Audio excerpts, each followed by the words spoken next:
for the work that I do. I think you said apart from money. Fact is that money has never been a motivation. Absolutely not. If it was money, I wouldn't even be in journalism. Before I got a decent journalism job, my older cousin was in the bank, and he always told me, what is your craze about journalism? How much journalists say?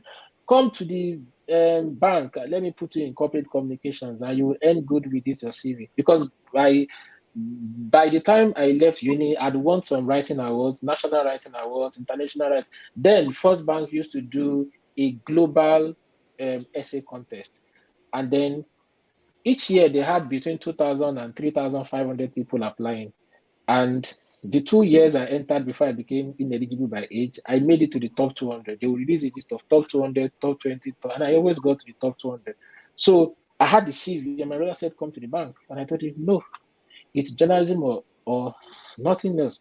As a matter of fact, there was a time after uni that I saw a full page advert in The Guardian, an agricultural job. I finished with a degree in animal science, a BSc in animal science, and there was a full page job. And of course, one of the ways to know, the rich employers is that they can take, excuse me, full page adverts, color adverts, they have money. The ones that go and hide their adverts in one box, those ones, maybe you get a salary once every 3 months. But full page advert, I said no. I said I want to be a journalist and nothing more. So this was always about journalism. And I say it all the time. It's not like I don't want to have a good life, but the finest things of life are not priority to me. I have never needed more than 2 cars. The only reason I need 2 cars is that if one has a problem and with the mechanic, for that 2, 3 days, I can write something else. Otherwise, 1 car is enough. I understand that I cannot sleep in 2 houses. I can't even sleep in 2 rooms in one house. So I wonder what people want to do with all the money that they steal. I wonder what people want to, and people have no idea how much money I've turned down in bribes in the course of my work as a journalist. The most recent one was, let's say, 7, 10 days ago, and the offer was any amount you want. And I said, no. It's annoying when rich people think that money can buy everybody. Hmm? Journalists make the most money during election cycles. That's when politicians are most interested in spending money. Rudolf can testify. 2019 elections, I was the editor of Sahara Reporters. I know the kind of people who wanted to be on Sahara Reporters and just wanted interviews. People even, at the federal level, and were willing to pay for it. And I said, no, this is not the kind of journalism we do here. 2015 elections, I was editor of The Cable. I know the kind of people who offered me bribes. And I said, no, I don't want. Not like I didn't need money, but as I said, from when I was young, my dad made me realize that it is honesty over everything. It is integrity over anything.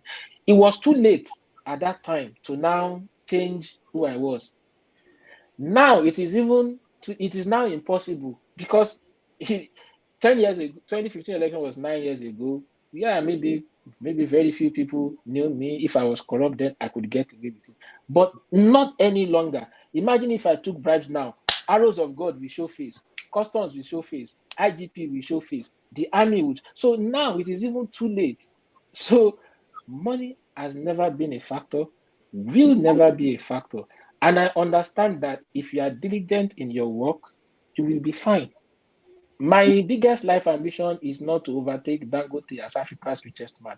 I'm not saying it's a bad ambition to have. There are people whose ambition would be entrepreneurial wealth. It's not bad, especially if they do it the clean way. They can help other people. While me, I'm writing about the police have taken 40,000 naira from somebody who went to complain that he was attacked by herdsmen and he wants to locate the herdsmen. While me, I'm treating the police have taken this money from him. The entrepreneur can just send him 1 million naira. So it's not like it is bad if people chase wealth. It is just not my own way. It doesn't give me fulfillment. My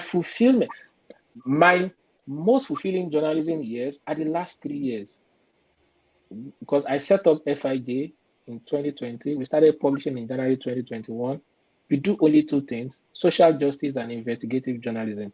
Social justice reporting is writing about people, somebody who booked a flight and the airline canceled the trip and they did not refund the person, somebody who paid for university admission abroad and didn't get the admission, a part of the money was supposed to be refunded, they didn't do it. People who bought things, paid for service that they never got, somebody who was duped millions of naira. We've recovered money for people. As of our third anniversary, we had recovered maybe, is it 60 something million? I need to check the figures again. And many of these people did not meet me one on one. Many of them, will not be able to say thank you in person. They will only send an email and say thank you. And we did not collect money from them. So my fulfillment is that my journalism benefits people, that my life is useful not only to myself. At the end of my life, the happiest thing for me would be my existence benefited other people. If I died this night, I would be more fulfilled than most people. Money is, I don't know how people think that money is everything. I am unable to see money that way. I'm unable to dispense respect for people, for example, simply because they have money. I must know the source of your wealth to respect you. If I don't know the source of your wealth, I don't. Anybody can make. How did IBD make money? Is it not by smuggling goods, arms, ammunition, terrorist bicycles, tramadol into the country? What factory does it have? What does it produce? Setting up hotels. Is it not to launder money? Don't we know how people launder money? And somebody says a popular hotelier, popular business, but we know that it is money made from smuggling rice, turkey, chicken, guns, arms, ammunition, tramadol, bicycles used in the north. And then you want me to respect that kind of person. So for me, life is most meaningful when it is beyond money, when it is about service to humanity. That is my perspective to life. It doesn't make it the only valid perspective. It makes it the perspective that works for me, that is in tune with the person that I am, and I'm just fine with it. All right. Thank you. Thank you, Fisayo. Appreciate it. Thank you very much. Zanaba, let me skip you for a moment. Let me go to Wole. He has to leave. Dr. Damage, can I just ask and go, because I went off the internet? Yeah, I'm also skipping you. Let me go to Wole because he has to go. Go ahead.